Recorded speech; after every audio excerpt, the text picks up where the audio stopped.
Hey guys, so this week we have been invited to be a guest on a collab with a bunch of other channels. Yep. Yeah. So those channels are The Wayward Wags, Happy Place Diaries, Brazen Brits, The Roadsmiths, and our Everyday Getaway. So when you're done watching this video, go check out those guys, and we'll put links down below in the description. This month's subject for the collab is getting ready for spring camping season. Now, we travel full-time, so therefore some of these things that we do throughout the year, but we pay special attention to it in the springtime. We kind of consider it like an annual type of situation, Exactly. Right? So one of the first things we always do annually is we clean our tanks. Yeah. Right? So, you got to get your tanks clean to keep them healthy, keep them smell good, get the sensors to work for all maybe 5 minutes. And surprisingly, those gray tanks smell worse than the black tanks. They do. I mean, but it's a good thing that I know a guy.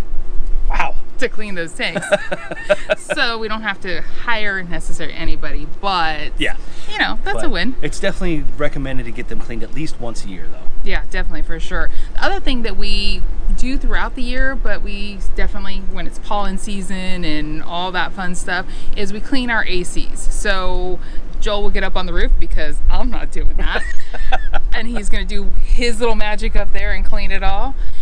I'm going to do the inside and take all those vents off and clean them. Now, those I do probably monthly. Yes. For sure, because those do build up quicker than the ones up above. But we definitely do that. But the ACs on the roof, I do the evaporator coil and the condenser coils, and we do those. I try to do those twice a year because we are traveling full time, but the spring is usually when I figure, okay, let me do my first cleaning. And what that does is it helps keep the AC running a little more efficiency so that it's not pushing as hard, it's not having freeze up issues, and that way you can, it's not working so hard. Yeah, definitely. So. The other one that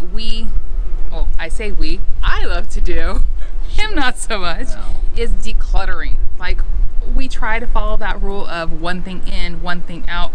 For some reason, that doesn't work so well. She likes t-shirts. Okay, you like tools. So, whatever, we each have our own vices. I don't know. Who doesn't like tools? You gotta have tools.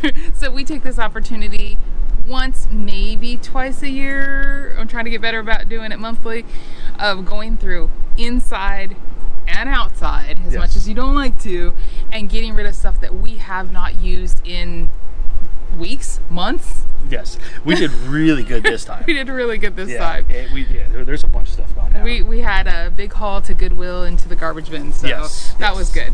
So, what's the other ones that we've done? Check the ceiling. So I usually try to, I try to stay on top of it, but usually once a year I will go through, and almost like I do an RV inspection, and I'll go through it and be very meticulous, looking at all those places where sealant is at and make sure it's not cracking, it's peeled or gone. And then if it is, then I clean it up and I put some more sealant on there. That way we don't get water issues, because water is like one of the #1 killers. Yeah, we don't want water issues at all. No. Another one of his, not my issues, but I'm there for moral support, is what? Oh, yes. The bearings, right? So I'm not doing that. These travel trailers, fifth wheels, we have to check the bearings, repack them with grease.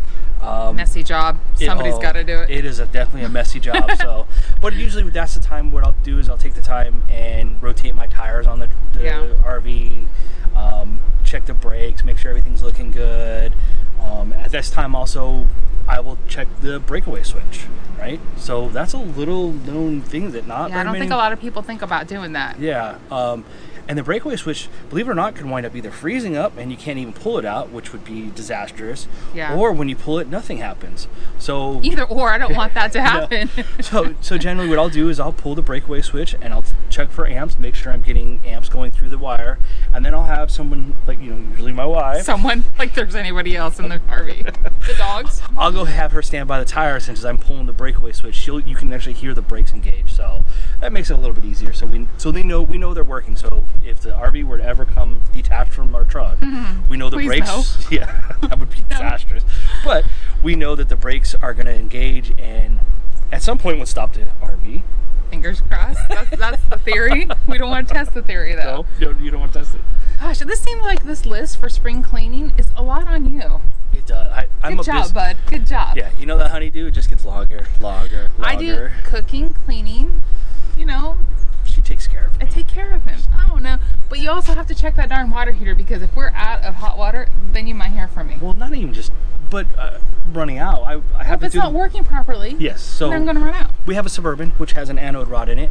The anode rod is what helps save the tank itself, because basically the water is corrosive, and you want that anode rod to basically disappear to nothing. So about once a year, I'll turn off the hot water heater. Yeah.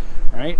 Let it cool down, and I'll pull it out. I'll pull the anode rod out, and then that's the time. Also, I have a wand that I'll flush it out, make sure everything looks good. And important. And if the anode rod is still like 50% there, then I'll just keep using it, because each place is different. You know, for the water. It's like a science experiment, really. It is. It really is. So, and if it's down less than that, I'll go ahead and just replace it and be done with it. Yeah. So the last thing that we do, and we do this more often than once a year. You do with the cooking. Okay, that's mean. It's not because I'm burning things. It's overly sensitive. Our dogs are not a big fan of this, but we test the smoke detector. Yes. And for some reason, I don't know why our model likes to do this. I can boil water sometimes, and the sensor's not even in the kitchen. It's kind of like in the hallway going up to the bedroom.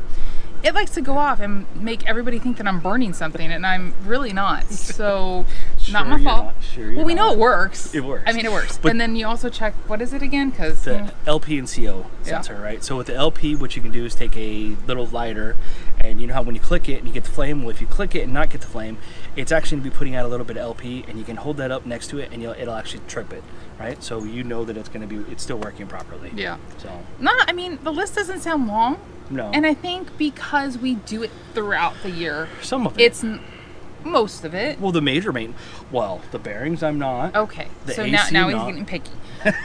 I was gonna say, because we travel full time, we're not just, okay, it's springtime, it's time, we're gonna get out there and camp, or whatever. This is our life, this is our lifestyle. We do tend to look at those things a little more often. Yes. But spring makes us go, okay, it's not too cold, it's not too hot. Yes. We hope.